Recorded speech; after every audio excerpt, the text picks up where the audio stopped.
زندگی میں کبھی بھی اپنے ہنر پر غرور مت کرنا، کیونکہ پتھر بھی جب پانی میں گرتا ہے تو اپنے ہی وزن سے ڈوب جاتا ہے۔ اپنے دشمن کو 1000 موقع دو کہ وہ آپ کا دوست بن جائے، اور اپنے دوست کو ایک بھی موقع نہ دو کہ وہ آپ کا دشمن بن جائے۔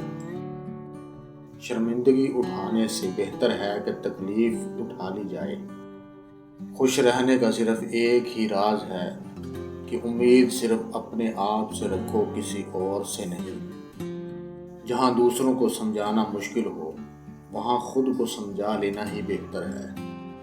یہ 2 باتیں اپنے اندر پیدا کر لو، ایک چپ رہنا اور دوسرا معاف کر دینا، کیونکہ چپ رہنے سے بہتر کوئی جواب نہیں، اور معاف کر دینے سے بہتر کوئی انتقام نہیں۔ عقل مند اپنے فیصلے خود کرتا ہے، جاہل عوام کی رائے پر عمل کرتا ہے۔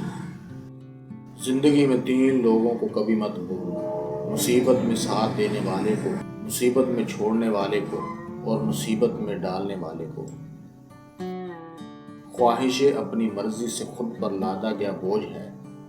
اگر اڑان بھرنی ہے تو اپنی خواہشیں کم کر دو۔ دل میں برائی رکھنے سے بہتر ہے ناراضگی ظاہر کر دی جائے۔ خود سے اچھی زندگی گزارنے کا حوصلہ رکھیں، نہ کہ وہ زندگی جس کی دوسرے آپ سے توقع کرتے ہیں۔ اگر آپ جاننا چاہتے ہیں کہ کوئی بھی انسان کیسا ہے، اچھی طرح دیکھ لیں کہ وہ اپنے سے کم تر لوگوں کے ساتھ کیسا برتاؤ کرتا ہے۔ اکثر لوگ نماز نہیں پڑھتے، وہ صرف بھیک مانگتے ہیں۔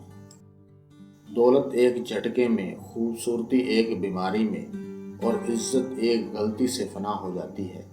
اس لیے تینوں چیزوں پر تکبر نہ کریں۔ ہر کوئی دنیا کو بدلنے کا سوچتا ہے، لیکن خود کو بدلنے کا کوئی نہیں سوچتا۔ جب آپ ناراض ہوں تو فیصلے نہ کریں، جب آپ خوش ہوں تو وعدے نہ کریں۔ 2 جگہوں پر خارش ہونے لگے تو سمجھ جاؤ کہ دولت کی بارش ہونے والی ہے۔ گردن کے پیچھے اور سیدھے ہاتھ پر خارش ہونے لگے تو سمجھ جاؤ کہ دولت کی بارش ہونے والی ہے۔ خوبیاں اور خامیاں تو سب میں ہوتی ہیں، اتنا بہتر نہ تلاش کرو کہ بہترین ہی گوا دو۔ جس عورت کی آنکھ بڑی ہو، وہ اپنے ارد گرد کی ساری صورتحال پر نظر رکھتی ہے اور زیادہ سوچتی ہے۔ آنکھوں کی خوبصورتی کی وجہ سے وہ آسانی سے ہر کسی کو اپنی طرف متوجہ کر لیتی ہے، اور دوسروں کے جذبات کو بھی جلد محسوس کر لیتی ہے۔ بڑی آنکھوں والی عورتیں بہت عقل مند اور ضدی ہوتی ہیں، اور وفا کرنے والی ہوتی ہیں۔